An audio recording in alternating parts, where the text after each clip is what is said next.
Do you believe that Allah created man, shaped and molded us? I'm asking you, how do you suppose man evolved on the planet? How was we created? Are you saying that we was created by God who shaped and molded us on the potter's wheel? Talk to us.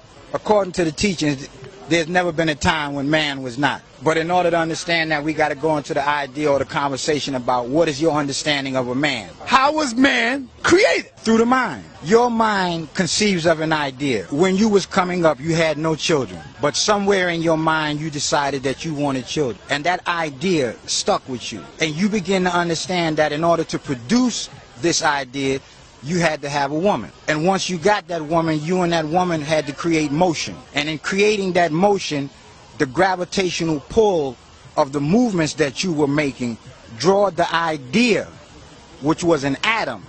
And when it hit that egg, it rested. And in that rest state, all of the things that was taken out of you were brought together and formulated. So your idea that was not seen, that wasn't even a word yet, became flesh. The mind realized it needed a woman, and the mind created a woman. Is this what you're saying, brother? Yeah, exactly what I'm saying.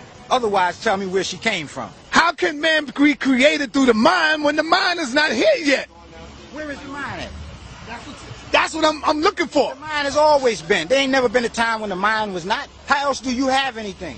What is your definition of the mind? What do you mean when you say the mind? The mind is all. The mind is all there is. All of this is the mind. And you're acting it out. That very idea that you had. And before you had it, your father had it. And your father produced you. So where did you come from? Surely you can't tell me you came from the woman, because you only rested there 9 months. But before you got in her, where were you? Someplace where you wasn't seen or heard. Man is that word made flesh. And I just gave you the process of how that word, which before was a word, was an idea, and before was an idea, it was a thought, manifests itself all the way down from the mind, through the brain, through the spinal column, through the kidneys, through the liver, through the lungs, through the heart, picked up everything that it bypassed and produced it again. So did we evolve from what? Man has always been man, and he will continue to be man. Darwin, go to the garbage can. There are a few teachers out there who say we and the chimp have the same common ancestry.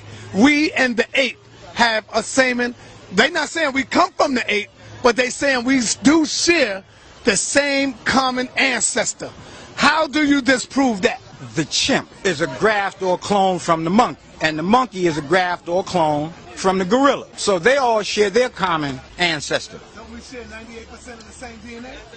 Do we share it or do they share it? They was here before.